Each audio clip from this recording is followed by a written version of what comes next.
السلام علیکم ورحمۃ اللہ وبرکاتہ. معزز سامعین، آپ کا علم جراحت عمومی میں استقبال و خیر مقدم ہے. آج ہم مصنوعی عمل تنفس و علاج بتصمیم آرٹیفیشل ریسپریشن اور آکسیجن تھیریپی کے بارے میں گفتگو کریں گے انشاءاللہ. دائیں جانب نیچے کی طرف دو تصاویر دکھائی گئی ہے. ایک تصاویر میں ایک انسان دوسرے انسان کو منہ کے ذریعے منہ سے ہوا دے رہا ہے. اس عمل کو ہم مصنوعی عمل تنفس کہتے ہیں. اور اسی تصویر کے اور دائیں ایکسٹریم رائٹ ہینڈ سائڈ میں آکسیجن سلنڈر دکھایا گیا ہے. اس آکسیجن سلنڈر کے ذریعے جب مریض کو ہوا دی جاتی ہے تو اس کو علاج بتصمیم ہوا کے ذریعے نسیم کے ذریعے آکسیجن پہنچانے کے عمل کو علاج بتصمیم کہتے ہیں. آئیے مزید ہم آگے دیکھتے ہیں. تعریف: مصنوعی عمل تنفس وہ عمل ہے جس میں مریض کو سانس لینے میں مدد دی جاتی ہے. بعض اوقات جو دمہ کے مریض ہیں یا اور بھی مریض ہیں ان کو سانس لینے میں قلت ہوتی ہے، دشواری ہوتی ہے، دقت ہوتی ہے، تو سانس لینے میں مدد دی جاتی ہے. جب اس کا قدرتی سانس رک جانے یا ناکافی ہو، یا تو مکمل طور پہ سانس رک جائے یا پھر کم ہو جائے مکمل طور پہ، تو شدید نقصان کی حالت ہوتی ہے، لیکن ناکافی ہوتی ہے. جتنی آکسیجن کی ضرورت ہوتی ہے اتنی فراہم نہیں ہو پاتی. Artificial respiration is a procedure to restore or support breathing when natural respiration has stopped or diminished. مصنوعی تنفس کے کیا مقاصد ہیں؟ جس میں آکسیجن کی فراہمی برقرار رکھنا، کاربن ڈائی آکسائڈ کے اخراج میں مدد دینا. ہم جانتے ہیں کہ آکسیجن ایلوویلائی تک پہنچتی ہے اور ڈیفیوز ہو کر کے خون میں مل جاتی ہے اور جسم کے تمام خلیات کو میسر کرائی جاتی ہے، اور اسی طریقے سے تمام خلیات سے کاربن ڈائی آکسائڈ نکل کر ایلوویلائی تک پہنچتی ہے اور وہاں سے آپ کو باہر کر دی جاتی ہے. تو یہ اخراج کا عمل اور لینے کا عمل، فراہمی کا عمل اور اخراج کا عمل دونوں جو متاثر ہوتا ہے، بند ہونے کا امکان ہوتا ہے یا کم ہو جاتا ہے. دماغ اور دل کے خلیوں کو نقصان پہنچنا، جب آکسیجن ہائپوکسیا ہوگا، آکسیجن قلت آکسیجن ہوگی تو خلیات چاہے وہ دماغ میں ہو یا دل کو ہو ان کو نقصان پہنچنے کا امکان ہوتا ہے. اہم طریقے: ماؤتھ ٹو ماؤتھ، منہ کے ذریعے سانس دینا. مریض کے منہ میں اپنا منہ لگا کر کے سانس جو ہے دی جاتی ہے. دوسرا ہے ماؤتھ ٹو نوز. یہ تب کیا جاتا ہے جب منہ مریض کا کھل نہ پاتا ہو، تب ماؤتھ ٹو نوز کا میتھڈ اڈاپٹ کیا جاتا ہے. ناک کے ذریعے سانس دینا جب منہ بند ہو جائے. اور تیسرا ہے میکینیکل وینٹیلیشن.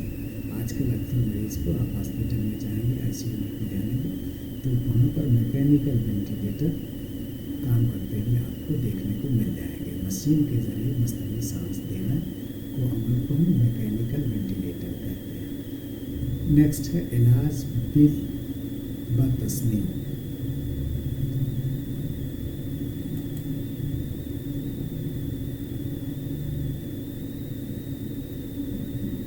علاج بتصمیم آکسیجن تھیریپی ایک ایسا علاج ہے جس میں مریض کو اضافی آکسیجن دی جاتی ہے تاکہ خون میں آکسیجن کی سطح درست رہ سکے.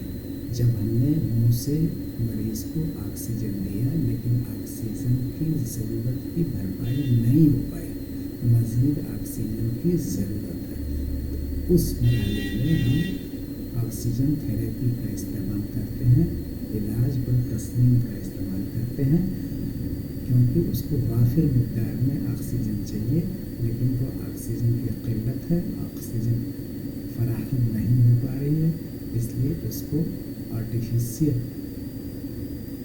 تھیریپی آکسیجن کے ذریعے دی جاتی ہے. Oxygen therapy means giving oxygen to maintain adequate oxygenation in the blood. جتنی آکسیجن کی ضرورت ہے اتنی مقدار میں آکسیجن کو فراہم کرنا مصنوعی طریقے سے. طریقہ کار